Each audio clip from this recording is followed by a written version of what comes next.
So I'd like to welcome everybody to the first in our fall series of the Nursing Home Social Work and Social Services webinar series. We're very fortunate today to have as our speakers Deirdre Downes and Paige Hector. And I wanted to also mention that we have a planning committee that has been working on this series since the end of last spring, and the planning committee is listed above. And we've tried different kinds of webinar options over the summer, and we decided with WebEx, but we're open to people's feedback as well. And also, we've sent out a survey on the nursing home listserv, so if people would complete that survey, then we'll have the demographic information of people who are on the listserv, and we've also asked people to give us some concrete examples of the kinds of training topics they'd like to have addressed in 2013. So we are hoping that everybody will complete that and resubmit it, and then we'll share the results with everybody on the listserv in early November. Here are our two speakers. On the left is Deirdre Downes. She is an LCSW and the Director of Social Work at the Jewish Home Lifecare, which is in New York City. She's worked in the field of aging for over 20 years, and she received her undergraduate degree from Barnard College and her master's from Hunter College of Social Work. She is currently a Ph.D. candidate at City University of New York Graduate Center. And on the right, we have Paige Hector, LMSW. She's a clinical educator and consultant, and she works with long-term care facilities and hospitals throughout the state of Arizona and also nationally. She gives seminars and workshops on clinical operations, leadership, and corporate culture, as well as all aspects of social work at the state and national levels.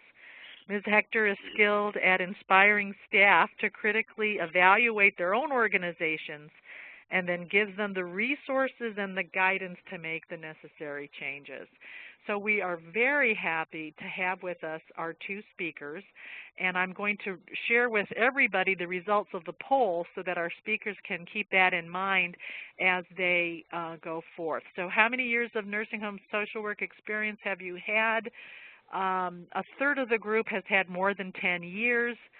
5% have had less than 1 year. So we're talking to a pretty seasoned group. In which region of the country are you?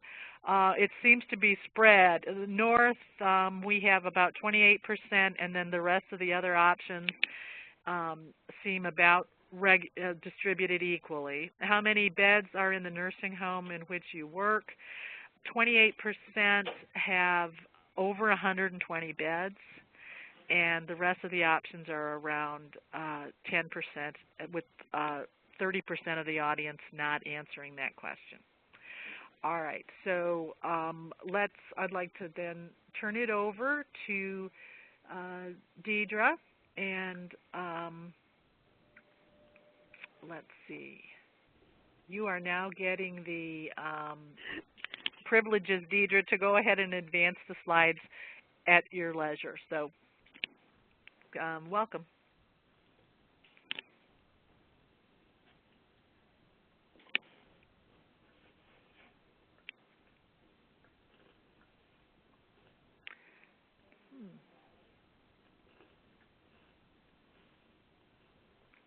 Deirdre, I'm not able to hear you, so if you could speak into the phone.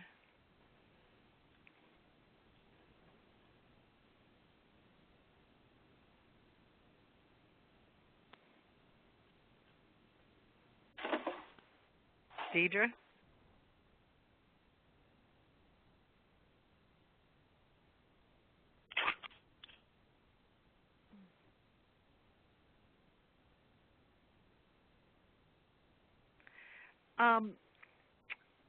Paige, would you like to start us out, and then we will see if we can get Deirdre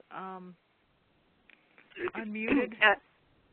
Sure, absolutely, Merce. I have to say I'm not seeing the slides as of yet, and I did just click the social services button at the top. All right, so Paige, now you're going to be the presenter, and your cover slide should be at the top. Do you see that now? Oh, here we are. We got it. We got it. Okay, everyone. Thank you for the nice introduction, Merce. So we're going to do this a little bit backward, but social workers, we are flexible if anything. So I am going to forward through the slides that Deirdre will be presenting, and I'm going to get to the second half, which starts right here.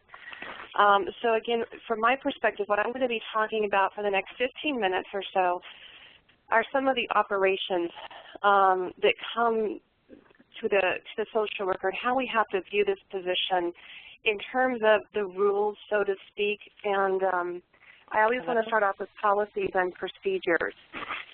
One second, please. I'm going to see if we can hear Deirdre now. Deirdre, would you say something? Can you hear me? Yes, we can hear you now. Okay. I'm sorry about that. All right. So we'll go back to the beginning here. Let's go back to the beginning. Sorry about that. Okay. Yeah. Okay. All right. Okay, to Paige's point. All right. Now, Deirdre, you are going to have the privileges to advance these slides in just a second. Okay, I just did. All right. Okay. Everybody sees the objectives now? Yep. Yeah. Okay. So thank you. Sorry about whatever just happened. But so it's great, and thanks to Merce for leading this whole process of moving us forward to be able to do these webinars. What we're going to talk about today, and really our vision is to let's really identify and celebrate our roles as social workers in nursing homes. So we're going to talk about our primary roles. We're going to use a case study. Paige is going to take us through some of the regulations, issues of critical care from the survey process, and also talk about some of the stress that we see ourselves and others encountering when we're working in the field. So when I sat back to really think about what is the role of social work in nursing homes, I always come back to Carter Williams, who is one of the pioneers in changing nursing homes to be homes rather than institutions. And her simple message is that relationships are at the heart of long-term care. What we do is all about communications and relationships, whether that's with the elder, with the family, with our coworkers, and with other visitors coming into our homes. We also spend a lot of time as advocates, advocating for the elders, also for patients, as we've all seen the growth of subacute care, for families, surrogates, staff. And, you know, one of the things that I must say my students always remind me of is that we're advocates for change, because students come in every year with bright eyes and suggest to us some things that maybe we could do better. So Paige and I spent some time talking about what the critical times are in nursing homes. And the first one would be the point of admission, or as we like to say now, moving in.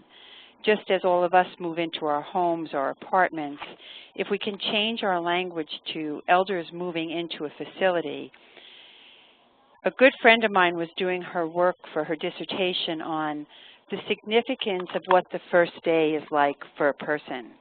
And what she found was that if we welcome people and if we simply smile and we help people feel comfortable, then their overall satisfaction with our facilities starts out good right from the beginning. Transitions.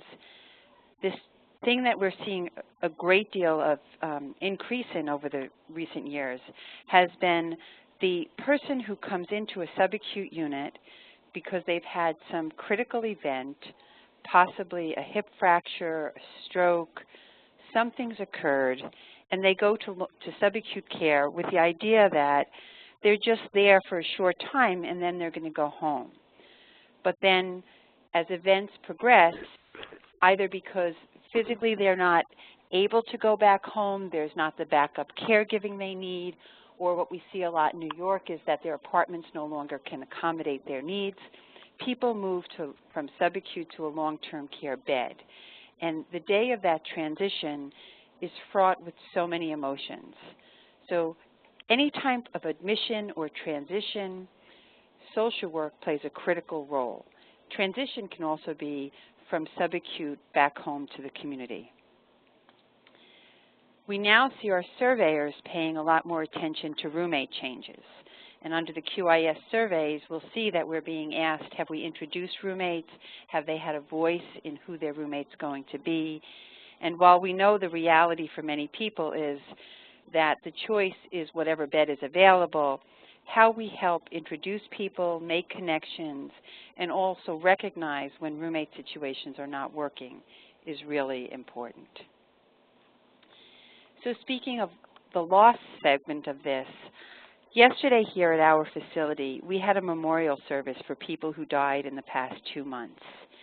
And there were 40 people that we recognized at that event. And we had family members come back and talk about the difference that the staff made to them in the way that they cared for their loved one. And they recognized the need to share their loss with all of the nursing home community. And we have done some recent work here at Jewish Home looking at the bereavement and the feelings of loss and grief that staff feel. So social workers, we have a role to play in helping our coworkers and our CNAs be able to do their job day to day while also recognizing that the loss and grief they feel when somebody they care about has passed away. And holidays, of course, there's a lot of those coming up, and that's a time where we're going to see our residents and families need us. So what do we bring to the table? In the first place, I'm going to talk about the psychosocial assessment. And what I like to say to my staff is we are the one discipline that brings a person to the medical record. We're not about hip fractures and IVs. What we're there to do is to say, who is this person? What is her personal story? What's her family history? And family is as ever that person defines family. What are their support systems? And one of the things in social work that I know we all feel good about is that we like to work from people's strengths. So what are their proud moments? So the person who has dementia, if we recognize how proud they were many years ago when they graduated from high school, or because they baked a certain kind of cake and they were known for that, if we can share those memories. Again, education, employment history, we want to know that because we want to celebrate their accomplishments. We also want to be able to use those in being able to relate to people as their memory fails. History of substance abuse and any kind of abuse is important for social workers to recognize. Particularly, I think we often don't think enough about people who may have been sexually abused in their past and now are very vulnerable and have people taking care of them in a very personal and private way. And so behaviors that we often call combative may be related to past history of abuse. Interests, hobbies, the impression and the assessment, what we can add to that is the person's strengths, their coping skills, their successes.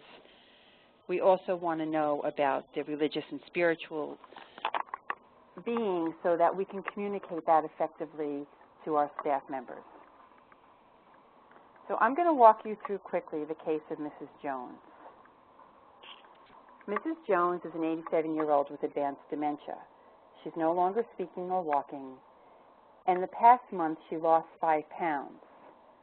So the response of the staff is to continually try to feed her and to get food into her mouth because they're worried about the weight loss.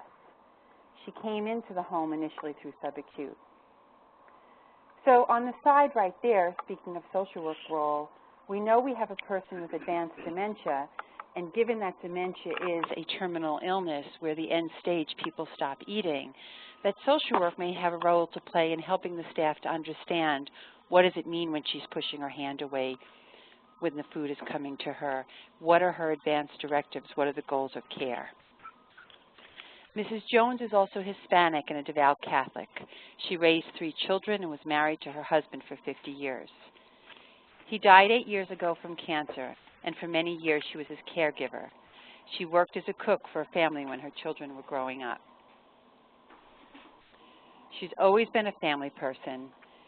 She enjoyed her children, grandchildren. She loved their stories, took pride in their educational achievements, and she also took pride in her personal appearance, always well-dressed. When her memory began to fail, she moved in with her daughter and her grandchildren. The daughter feels she's let her mother down by putting her in a home. When her mother first moved into the facility, the daughter made it clear she wanted to watch the aides provide care. The aides feel she should wait outside the door and are uncomfortable with being watched. So I raise this as an issue because I would imagine that many of you on this line have had a situation where somebody who has been a caregiver, who possibly has a lot to teach the current caregivers in the nursing home, wants to watch when care is provided. And what I have seen over and over again is our CNAs feeling mistrustful, feeling that they're being watched, feeling uncomfortable, and it begins to bridge a really bad relationship. And we've had more success when social work has helped to step in and help the daughter communicate what her need is to watch, which is essentially to feel comfortable that people are taking good care of her mother, and that it helps assuage some of her feelings of having placed her mother or put her in a home as somehow letting her mother down. So if she can see the CNAs providing really good care, she also may be able there, which the CNAs can be helped to understand, that the daughter who used to turn and position her at home and who used to get her dressed may have really good tips for the CNAs as to how to take care of her mother. And what we want to do is build that partnership of care. We also noticed from the other slide that this woman is somebody who took great care in her personal appearance. So how many of us on this phone have had the daughter come in or the son who gets really upset when there's food down the front of their mother's dress, or when somebody's hair isn't brushed appropriately, or their glasses aren't on correctly? Besides the glasses being needed for vision, they're also a sign of how well somebody is being taken care of as to how well they present to the outside world. And particularly when you have someone who's been fastidious about their personal care and how they present. This case was also interesting because there are 2 other people, children, adult children, who live out of state. But it's the daughter who lives locally that shoulders the day-to-day care. So I raise that as an issue because one of the things I believe social work can do very well is help the out-of-state children find a way to be care providers from a distance, whether that's helping with the finances, ordering clothing when it needs to be purchased, paying for the phone bill, making arrangements around religious services, other forms of communication, so that the local daughter isn't feeling that she's not getting support, and the ones out of town are also feeling very strongly that they're contributing. And this wouldn't be correct if I didn't throw something in about lost clothing or clothing on the wrong person. And I think one of the things social work does really well is help when we help the rest of the staff understand why clothing doesn't just mean a sweater, but it means the way somebody can provide care and be connected. So the daughter's frustration about her mother being in the wrong clothes or things being lost is often very connected to her sense of being able to take care of her mother in a way that she feels is appropriate.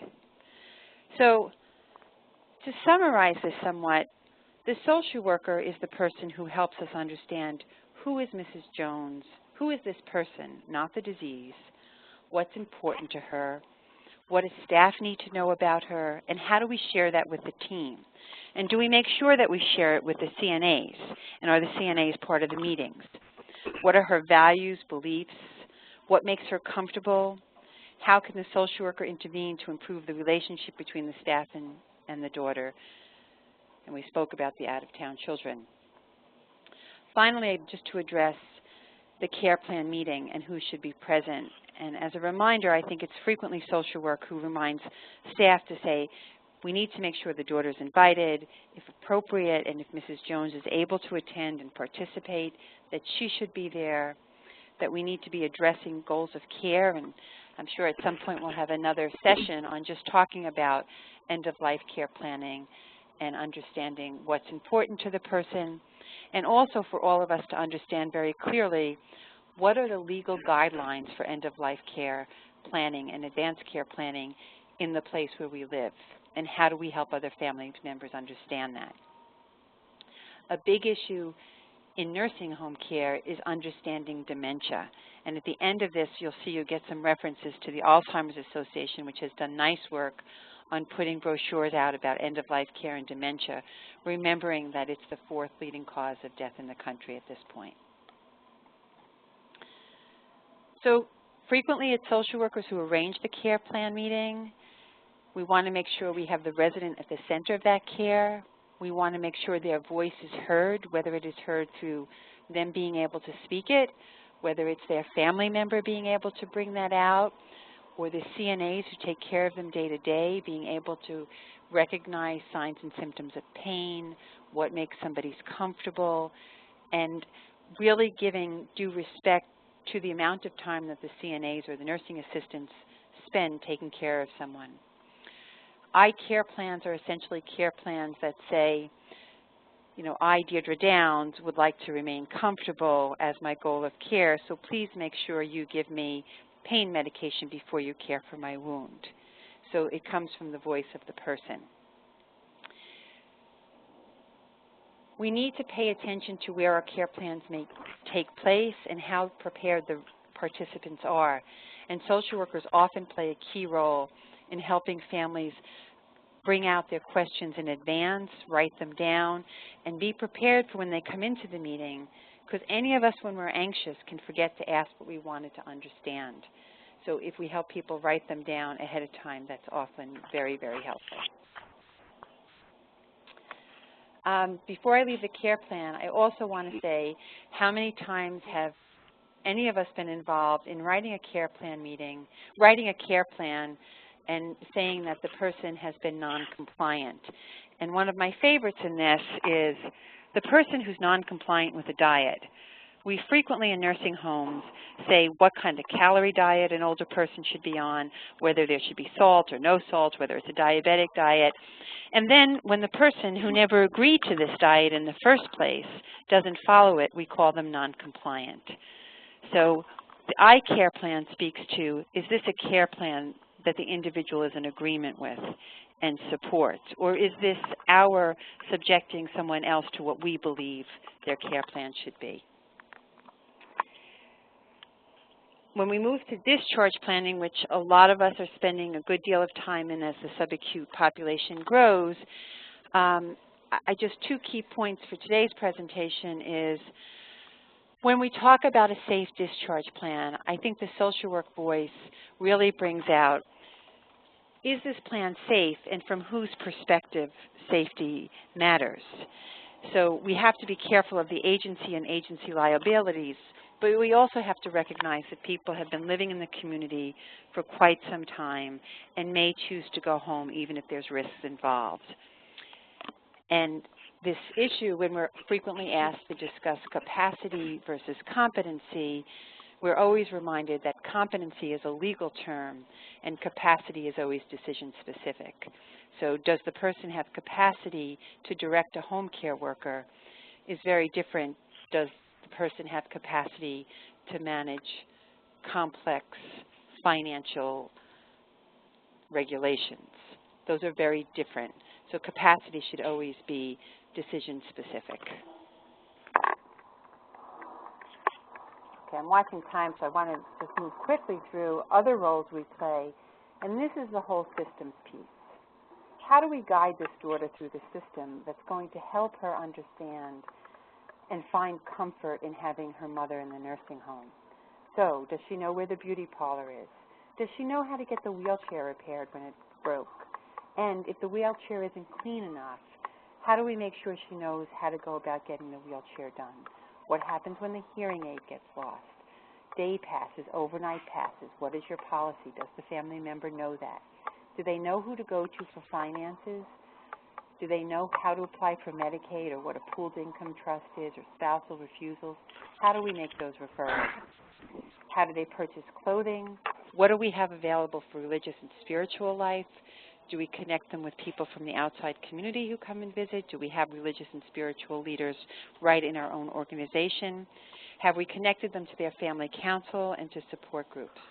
So social worker plays a navigator within our own system, and we also play a role as a navigator when people are transitioning between settings and between care.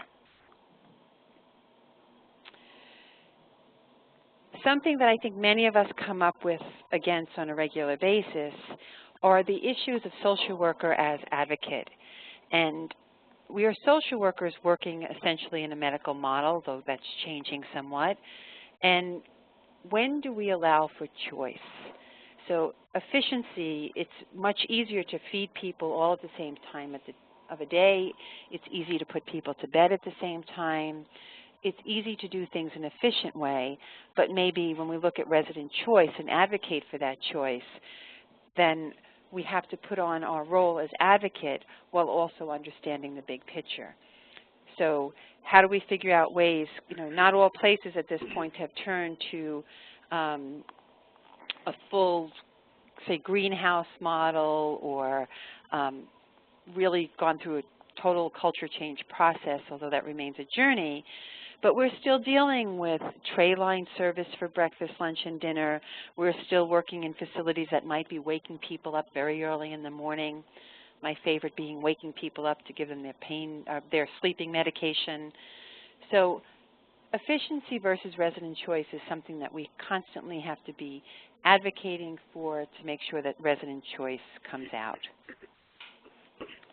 Issues of financial restraints that agencies are facing in harder times right now versus the indigent client. So those of us working for mission-based agencies, how do we keep that at the forefront and try to, while understanding the financial needs of the agency, still being able to speak for how does the agency work to provide help for that client who may need extras, who the $50 a month does not allow them enough money to buy the clothing they might need or the little extras. And if your policy is that only people paying privately get private rooms, when do you advocate for a person needing a private room although they're not able to pay? So I know I threw a lot of stuff out, but I'm going to turn it over to Paige at this point. Okay, thanks, Deirdre. That was great and kind of gave a great foundation for what I want to talk about. I think of it a little bit more as the nuts and bolts, per se, policies and procedures. From a regulatory perspective, I believe very strongly and passionately that social workers and social work staff must know the policies and procedures and the regulations that really do govern and drive what we do in our facilities. A lot of times facilities receive citations for not following their own policies and procedures. So one of the things I always will ask when I go into a new facility is when I'm working with that social worker is to say, show me your policy and procedure book, and either one of two things will happen. Number one, they don't have one. Number two, they have one, but unfortunately it's out of date, it's their old forms, they're not being used, the procedures have changed. So this list here, being familiar with those P&Ps, policies and procedures, these are some of the most important ones that we have got to be aware of. What does our facility, our corporation, or company say about things like room changes, the elopement policy, smoking? It's very interesting when you take, and I'm not just saying look at the policy and procedure, but look at all the forms associated with it. So, for example, I had an interesting situation come up one time about smoking, and I was working in this facility, and they had they were using an assessment form for smoking safety evaluation type of thing, but it didn't even match what their policy stated. So in other words, the form that they were using offered one of the options as super or independent smoking, but yet their policy clearly stated No one was allowed to smoke independently. Everyone was on a supervised schedule. So you can see where the tricky part comes in. And, you know, we all know for those residents in the facility, smoking is certainly a privilege. It's something that they're very passionate about keeping. So if we have discrepancies like that, we easily get ourselves into trouble in the facility. So this is a list. I urge all of you to please take a look at these policies and making sure that you do understand them and they are what you are currently doing in your facility. Here's a couple quick questions. Do you have your own P&P manual? Again, is it up to date? Take a look at the date reviewed. The policies really should house-wide be reviewed on a yearly basis. Typically, this is done through your quality assessment and assurance. Now, whether we call it performance improvement, quality assurance, whatever the name that your facility uses for hopefully a monthly meeting where you talk about quality improvement. The social worker as a clinical team member. So what we, like Deirdre was saying, what we bring to the table is the psychosocial assessment, the essence of these residents and patients, clients, elders, whatever is the term that we're using, that we bring that information to meetings that talk about very clinical things that sometimes a lot of your staff, such as social workers, activity, dietary staff, might be excluded from. I'm advocating that we get involved. Pre-admission, so in other words, it's not just signing admission paper, which I'm sure some of you in the smaller facilities might have dual roles to do, social work and admissions, but we're also talking about the bigger facilities as well, being involved, looking at that admission paperwork, the new referral from the hospital. This person may be coming in soon. Is there a potentially behavioral concern or problem? Were they on restraints or were they restrained in the hospital? And what is the implication for your staff? Is the discharge plan going to be a real challenging case, or what can we do to at least put those issues on the table prior to the person moving in? So anything regarding restraint reduction, pressure scores, changes of condition, pain management, advanced directives, goals of care, all of these things social workers must have a voice in, because what you bring to it is the psychosocial component. Who is the person, like the slide that Deirdre had up? Who is this person? What's important to them? What did they value? How can we help advocate for this individual in the facility and to the team? Federal regulations. The one that we have got to be so familiar with is FTAG 250, medically related social services. So these all come from the Code of Federal Regulations, the CFR. And what this particular FTAG talks about is the responsibility of the facility to provide medically related social services to attain or maintain the highest practicable physical, mental, psychosocial well-being of every resident. Just a little trivia, that phrase, attain or maintain the highest practicable, is in the regulation book over 100 times. Specifically, it's either, I forget, 113 or 116 times. It's super important, and thank goodness it is, because that to me right there, attain or maintain the highest practicable well-being, that to me is the essence of being social workers. Here are, along with that specific regulation, when staff should refer to social services. These are bullet points right out of that regulation. So what I encourage staff to do is take a look at how does communication flow in your facility. When do staff come and get you involved? Is it only when there's a missing piece of clothing or an item? Or do they come to you and say, gosh, Mrs. Jones was crying today. I think she just got bad news from the physician. I need you to get down here now and talk with her. Or any number of situations. So I'm not going to read all of these on the bullet points here, but making sure, and this again where we talk about advocacy, like what Deirdre had up on one of her slides, is not only are we advocating for our patients, our residents and families, but we're advocating for ourselves as social workers, that these are the things, these are the situations that we expect our staff, so we have to teach and educate and support the staff to let them know when they need to get us involved, that it can't wait till the next quarterly care plan meeting. Again, I just clicked the slide here, social service referrals continue, so please take a look at those and think about your own processes and your modes of communication in your facility. do you have an open door policy? Do you only communicate perhaps daily at the stand-up meeting? Is it once a week at a Medicare meeting? Making sure that staff is comfortable getting you involved with all of these things. This is a list here of additional regulations that we as social workers must be familiar with. So it actually means, similar to a policy and procedure manual, making sure that you have, even if not in your office or department, that you have access. And while you can get it online, I have always found it a bit cumbersome to look at the regulations online. Hopefully your administrator, perhaps a director of nurses, would have a current, up-to-date copy of the Code of Federal Regulations. So when you look up 223, it actually goes, I think, through 226 on abuse and neglect regulations, 319, mental and psychosocial functioning. I'm constantly looking at these and rereading them, and every time I open my reg book, I think, oh, that's a great way to think about that, or I learned something new. So you don't have to have them memorized, but you need to know what they say in general, and you need to know, oh, I better go back and take a look at that, and that you have access to it in your facility. FPEG 309 for pain and hospice, that's where the pain and hospice information is located, so that's very, very important. Room changes, like Deirdre mentioned, how very important that is, and not just room, but roommate changes. Comprehensive care plans is one of the most frequently cited deficiencies in our facilities. So there's no way to list all the regulations for admissions, transfers, and discharges in every resident right, but there's numerous ones. So take a look at that book. The critical elements of care. Now, I understand that all of us may not be, or all of you may not be a quality indicator survey state, the QIS regulation or process.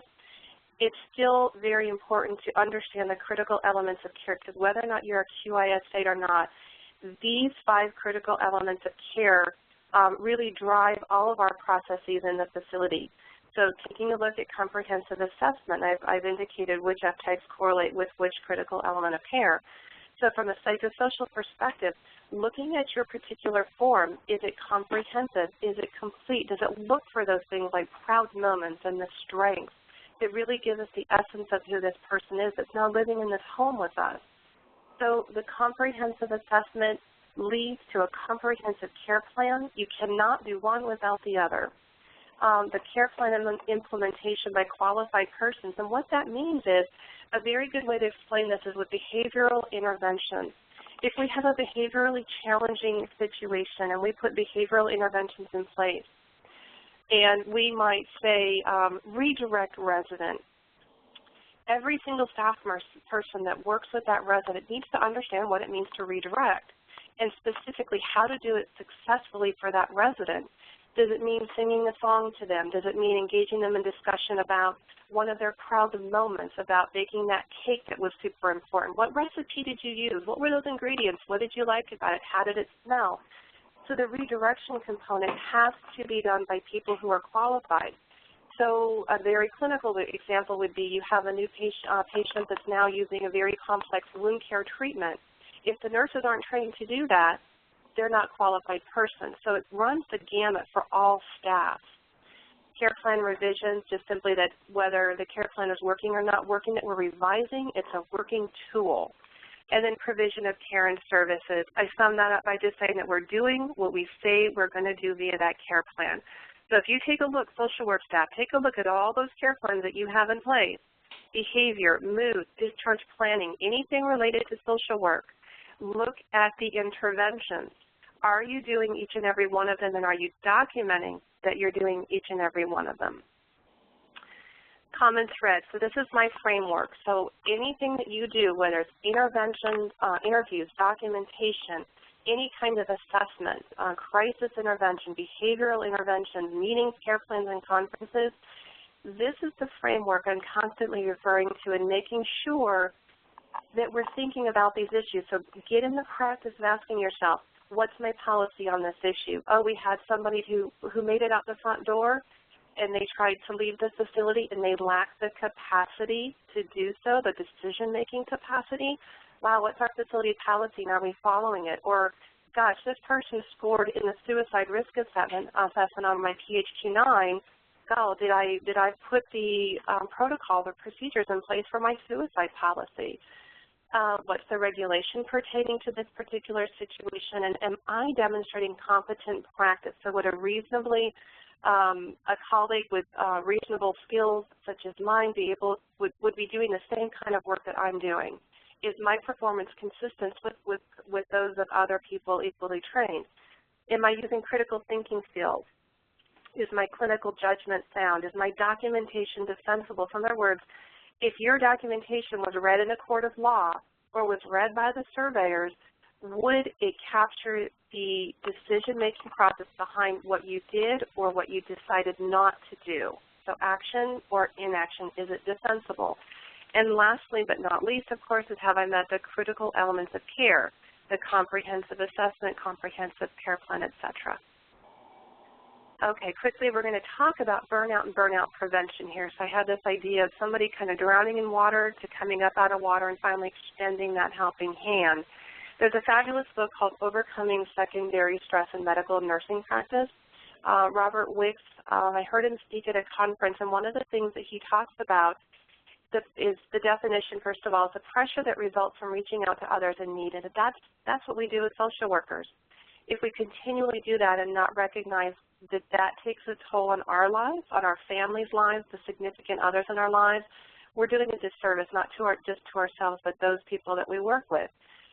This quotation I absolutely love that he said, secondary stress in general, burnout is a developmental process. It doesn't happen like, oh, Monday, 4 o'clock, boom, that's the day I'm burned out. Today I put it on the calendar.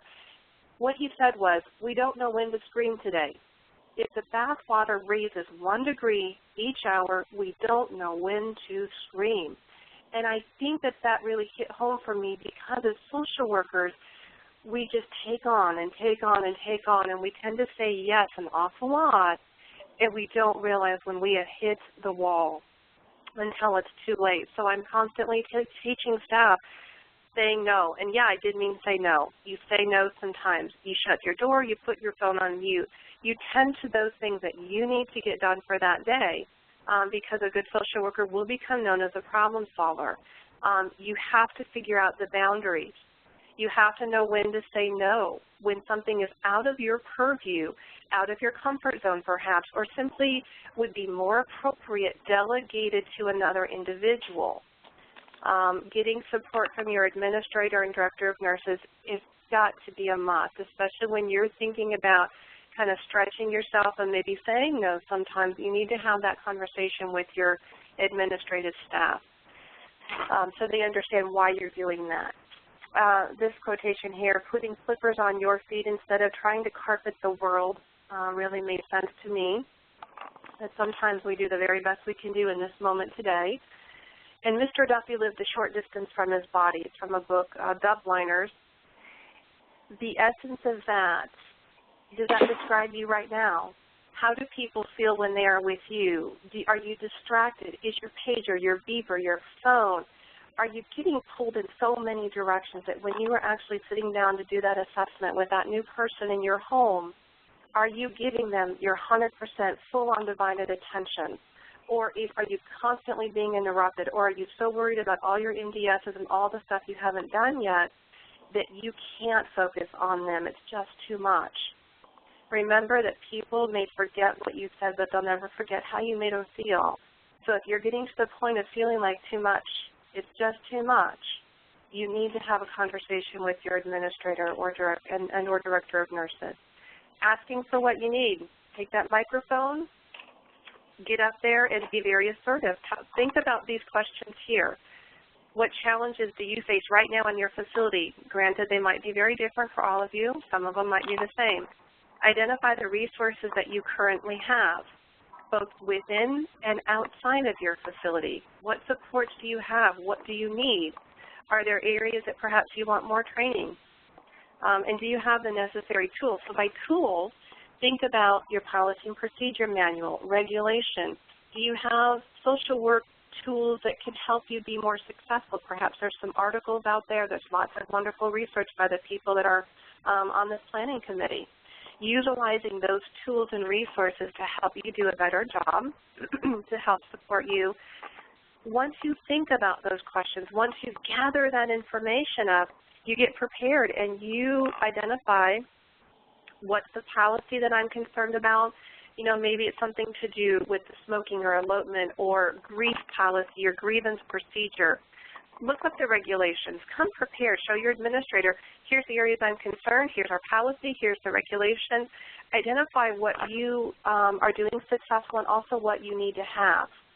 You get the meeting with your administrator, and then you tell that individual very assertively, gosh, I really need these things, training, books, policies, and procedure manuals. I need some money. I want to go to this workshop. Can you help me get there? How can we make this work?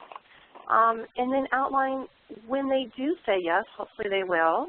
When they do say yes, what changes are you going to make with these new tools and resources, and how is it going to benefit your facility and ultimately our residents? That's the link that you need to make when speaking with an administrator. I kind of like these pictures at the top. The social worker is a valuable member of the clinical team. Graciously and assertively insert yourself and your skills in all aspects of facility life. Advocate for yourself. If we cannot do it for ourselves, it's going to be really tough to do it for our residents. And here is a list of resources that Deirdre and I put together.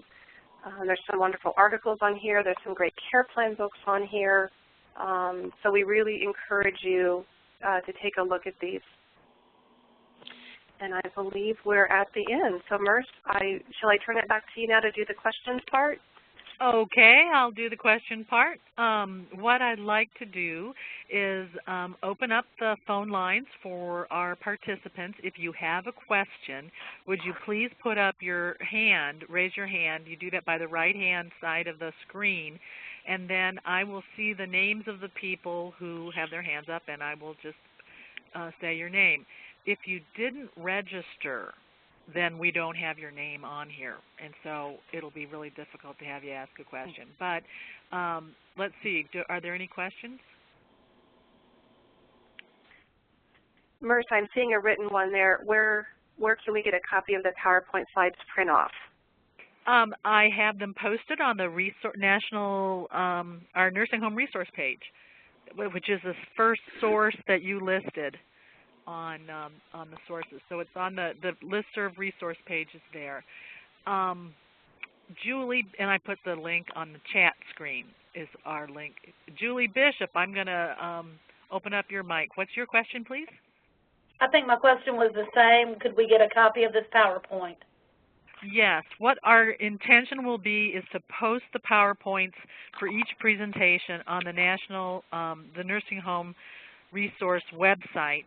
And I put that here in the chat, and I will be putting it on the emails as for the reminders that it is there. And are there any other questions? Anybody else have a question? Any reactions to what you heard today?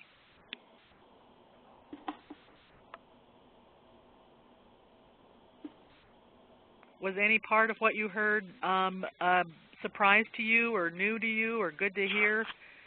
As a reminder, just some kind of feedback for our presenters?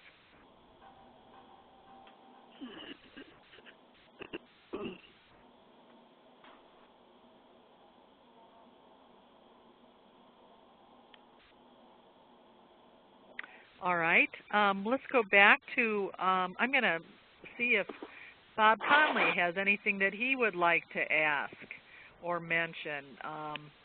I don't want to put you on the spot, Bob, but is there anything that you'd like to say at this point?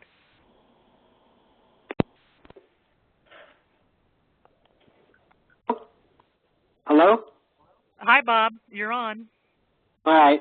Yeah, well, my question to the group would be that we, Deirdre and I and Merce and others, have been looking at how to do training that's relevant to the person at the bedside that's a social worker, given the fact that they have many more psychosocial responsibilities with the MDS 3.0.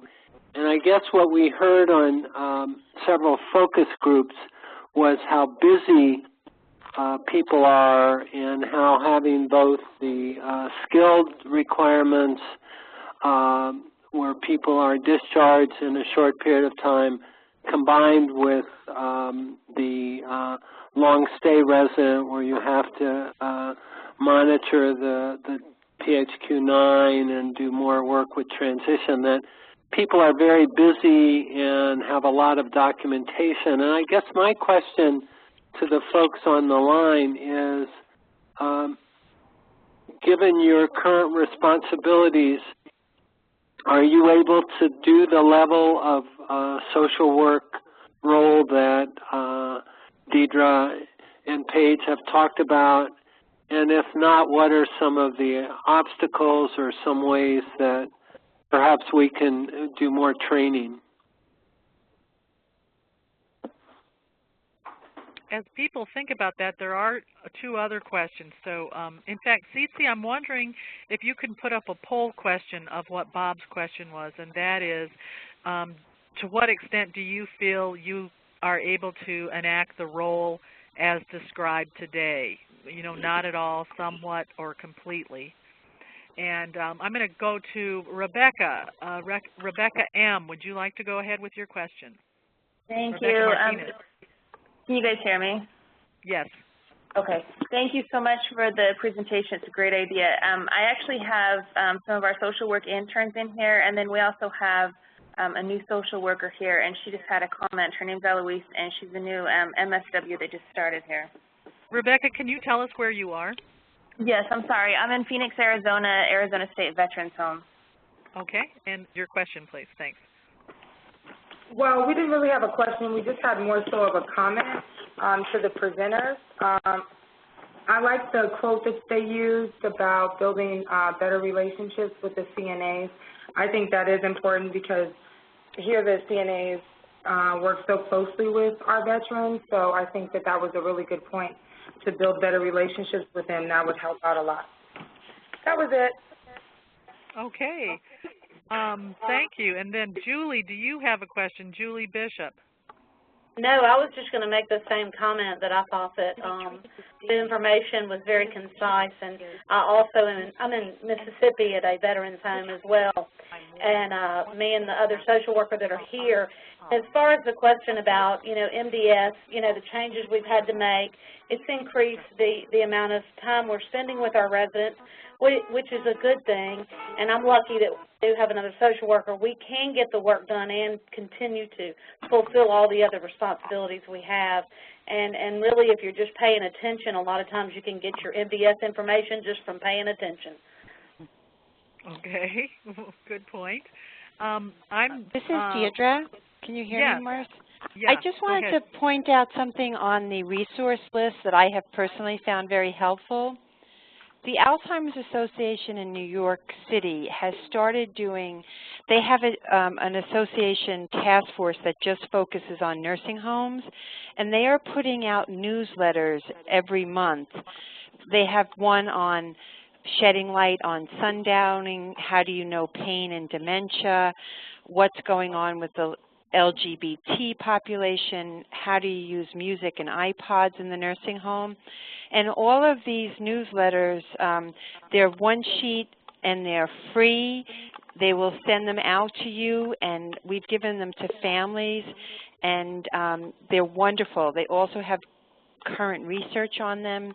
So I encourage people to go on to that Alzheimer's Association website and to look for the New York City newsletters that are being written, because they're geared just to nursing homes. And the other piece I wanted to tell everyone, that United Hospital Fund website has put a lot of time into care transitions and what does the family caregiver need to do, and you don't have to reinvent the wheel. They have all kinds of information on assessments, handouts for families, forms you can use in the nursing homes. So I'm just encouraging people to take a look at those pieces of information, because they might help you and also save you lots of time. Thank you, Deirdre. We have the poll that has been posted, so if you'd like to answer the poll, I've got about 3 minutes left on the webinar, and I will mention just a few things. I will stay online past the webinar if there are any individual questions, and I will stop recording it at the top of the hour so that the individual questions won't be recorded. Also, to remind people then, next Wednesday at the same time, same place, we're going to have a fabulous overview of the PHQ-9, and then we will also, hopefully by next Wednesday, have many of the results from the listserv survey, and so we can begin to tell you what some of the subsequent webinar topics will be. We're interested in hearing from speakers around the country. So if you know somebody or if you yourself would be willing to co-present on a topic, please let me know. Email me through the listserv or through our website, because we want to make sure that we have a practicing nursing home social worker on each session, or somebody, a social worker or somebody with social work experience, and then also a researcher or an advocate or a person from a different discipline. That's fine too, but we have so many stars out there that we seldom recognize. So I invite you to share your expertise and your insights with the other people on the listserv and on this webinar by nominating yourself or volunteering to be a co-speaker. And once we develop a listing of the topics, I'll post that on the listserv, and also at the end of our next 2 webinars, I'll be posting which topics we're looking for. I'm looking to see then results of the poll or if there are any other questions. Julie, I can't tell if you raised your hand again or you just didn't put your hand down. Oh, I don't know. Okay, so I guess you're done. That's all right. Dana Sherman, do you have a question?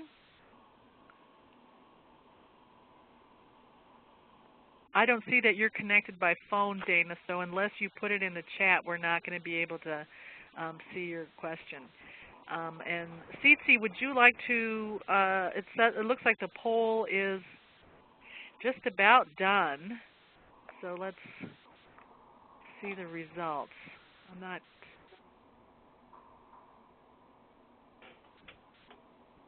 As a social worker in a nursing home, what are some of the challenges you face? And can you share some of the results, Cece, because I'm not able to see them? Yeah, I will only be able to see them once the poll is closed. Oh, once the poll is closed. All right, so we'll probably end up posting that on the listserv because it's at the end of our webinar. So I want to very much thank Deirdre Downes and Paige Hector for being the first in our series of nursing home social work webinars.